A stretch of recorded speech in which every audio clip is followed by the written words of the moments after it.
प्रादेशिक समाचार के साथ मैं प्रियंका। पहले मुख्य समाचार।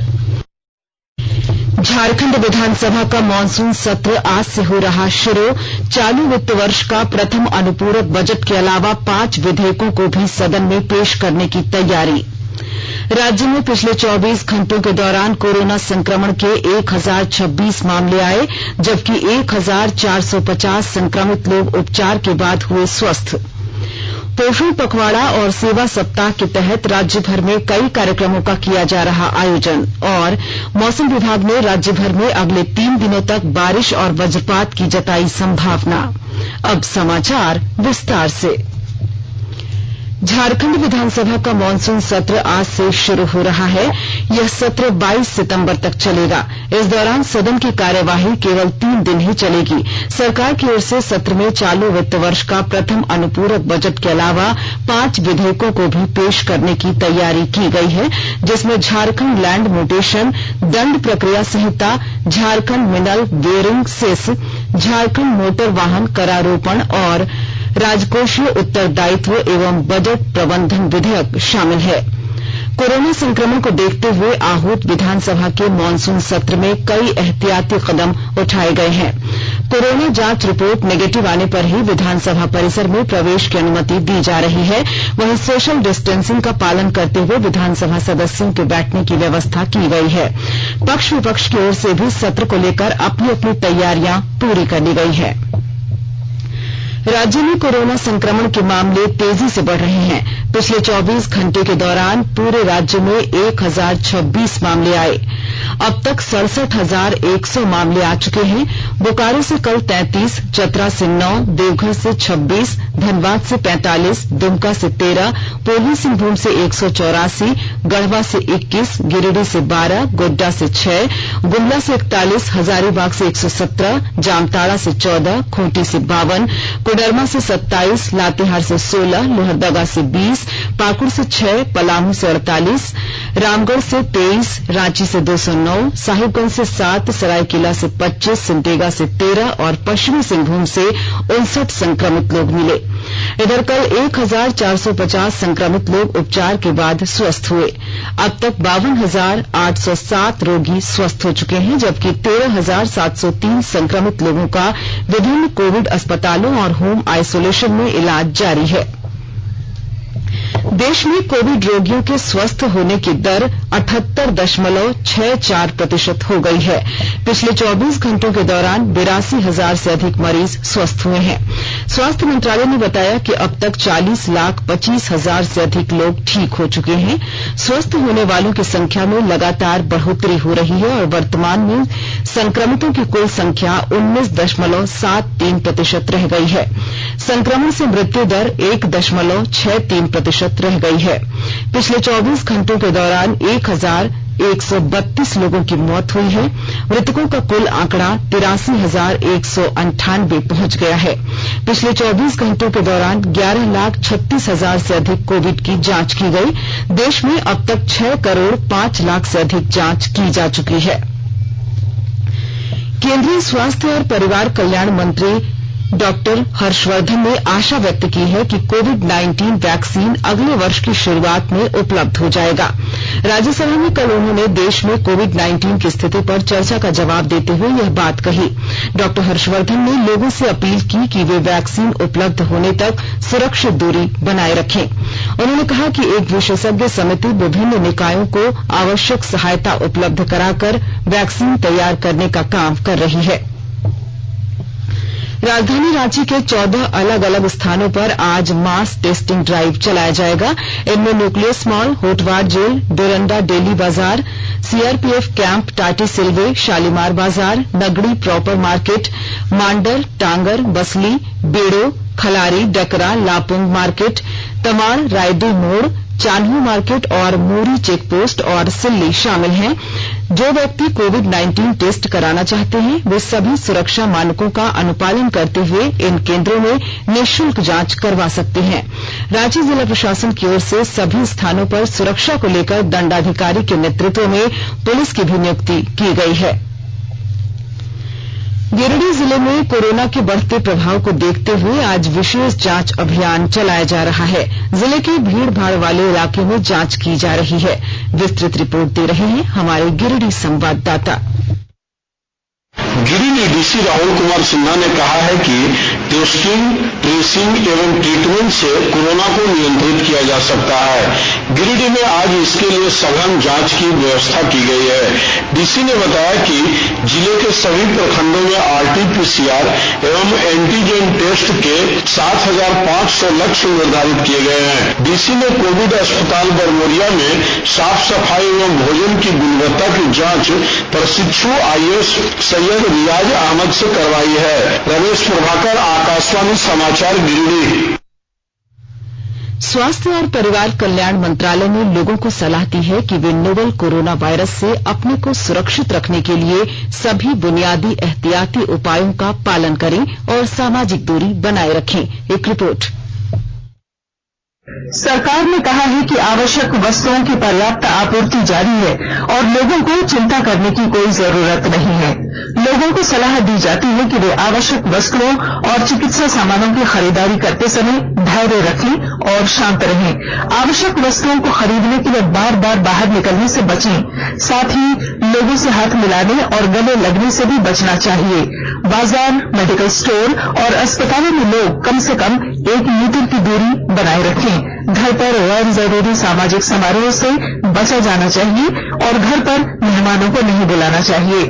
लोगों को अपनी आंख, नाक और मुंह छूने से बचना चाहिए और लगातार हाथ साफ करते रहना चाहिए। हाथ को दोनों तरफ से कम 20 सेकंड तक रगड़कर धोना चाहिए। यदि कोई व्यक्ति खांसी या बुखार से पीड़ित है तो वह दूसरों के संपर्क में आने से बचे और डॉक्टर से तुरंत परामर्श ले। स्वास्थ्य मंत्रालय ने कोरोना वायरस के बारे में जानकारी के लिए एक टोल फ्री नंबर 1075 जारी किया है। इधर राज्य सरकार की ओर से भी कई दिशा निर्देश जारी किए गए हैं। इस सिलसिले में सरकार ने हेल्पलाइन नंबर 181 जारी किया है। सरकार ने कहा है कि कोरोना वायरस से संदिग्ध तौर पर संक्रमित कोई व्यक्ति पाया जाता है तो इसकी सूचना 0651 जो रांची का कोड है और टेलीफोन नंबर 2261-000 तथा 2261-002 के अलावा फैक्स नंबर 2261-856 और मोबाइल नंबर 9955837428 पर दी जा सकती है।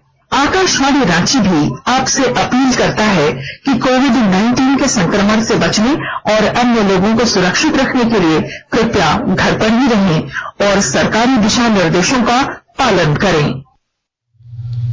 आकाशवाणी के ताजा तरीन समाचारों के लिए आप हमारी वेबसाइट newsonair.com पर लॉग ऑन कर सकते हैं। ताजा समाचार Twitter handle @AIR News Alerts और Facebook page all India radio news पर भी उपलब्ध है। आप प्रादेशिक समाचार एकांश के ट्विटर हैंडल @AIR News_Ranchi और Facebook page AIR News Ranchi के अलावा YouTube channel regional news unit Ranchi पर भी हमारे बुलेटिन सुन सकते हैं। प्रादेशिक समाचार आप आकाशवाणी रांची से सुन रहे हैं।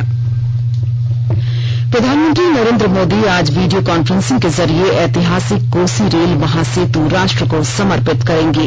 वे बिहार में यात्री सुविधाओं से संबंधित 12 रेल परियोजनाओं का भी शुभारंभ करेंगे। 1.9 किलोमीटर लंबे कोसी महासेतु के निर्माण पर 5 अरब 16 करोड़ रुपए की लागत आई है। इस सेतु के बनने से निर्मली और सरायगढ़ के बीच मौजूदा दूरी 298 किलोमीटर से कम होकर 22 किलोमीटर रह जाएगी। यह परियोजना कोविड महामारी के दौरान पूरी हुई और इसके निर्माण में प्रवासी मजदूरों ने सहयोग प्रदान किया। इस सेतु से मिथिला और कोसी क्षेत्र जुड़ गया है। भारत नेपाल सीमा पर इस सेतु का सामरिक महत्व भी है। इस क्षेत्र के लोगों को कोलकाता, दिल्ली और मुंबई की लंबी यात्रा करना आसान हो जाएगा। प्रधानमंत्री सहरसा, आदमपुर, कुपाहा खंड पर सुपौल रेलवे स्टेशन से डेमू रेलगाड़ी भी रवाना करेंगे। प्रधानमंत्री के कुपोषण मुक्त भारत के सपनों को साकार करने को लेकर कृषि विज्ञान केंद्र जामताड़ा में कल प्रशिक्षण कार्यक्रम का आयोजन किया गया।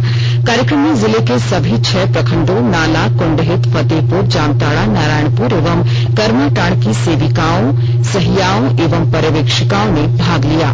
प्रशिक्षण के दौरान बताया गया कि बच्चों, कुपोषित बच्चों एवं गर्भवती महिलाओं को प्रत्येक दिन निर्धारित मात्रा में पोषाहार मिलना चाहिए। मेरा नाम सविता कुमारी, प्रखंड करमाटांड़। यहाँ हम लोग 6 ब्लॉक से सभी सेविका लोग उपस्थित हुए। हम लोग पोषण के बारे में यहाँ जानकारी प्रशिक्षण यहाँ लिए बच्चा स्वस्थ रहे और हम लोग सब जाके अपने गांव में बेहतर काम कर सके। तो यहाँ से सीखे जाएंगे और बढ़िया से प्रचार प्रसार करेंगे और अपना गाँव को कुपोषण मुक्त करेंगे और सही पोषण देंगे। इधर गोड्डा जिले में राष्ट्रीय पोषण मिशन की नीति के तहत राष्ट्रीय पोषण रणनीति पर काफी काम किया जा रहा है।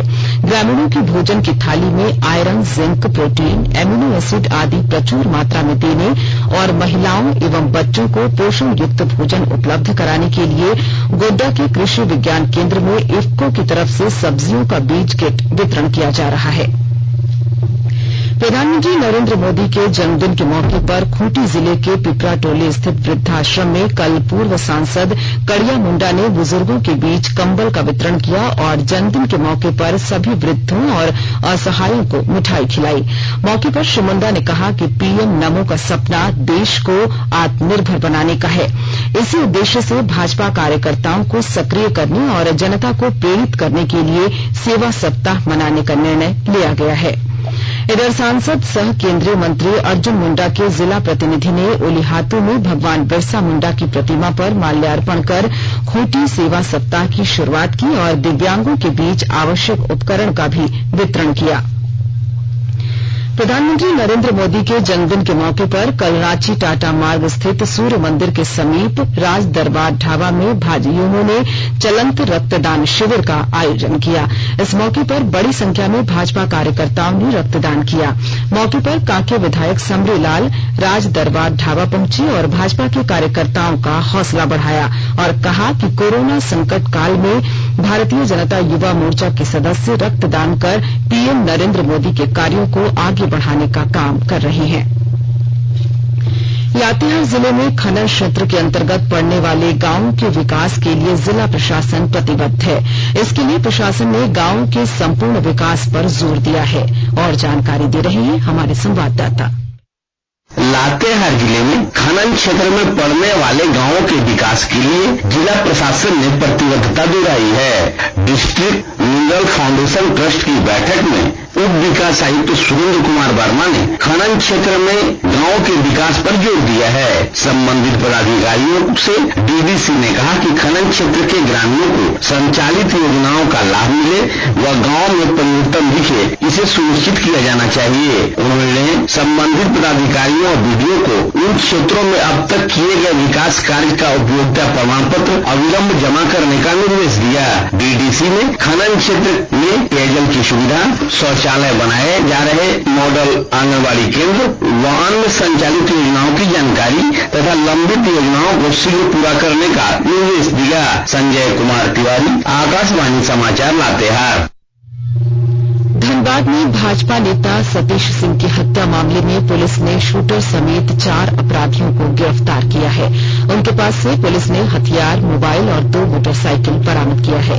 जिले के वरीय पुलिस अधीक्षक असीम विक्रांत मिंज ने बताया कि केंदुआडीह थाना क्षेत्र निवासी भाजपा नेता सतीश कुमार सिंह की हत्या विकास सिंह और सतीश गुप्ता ने कराई है।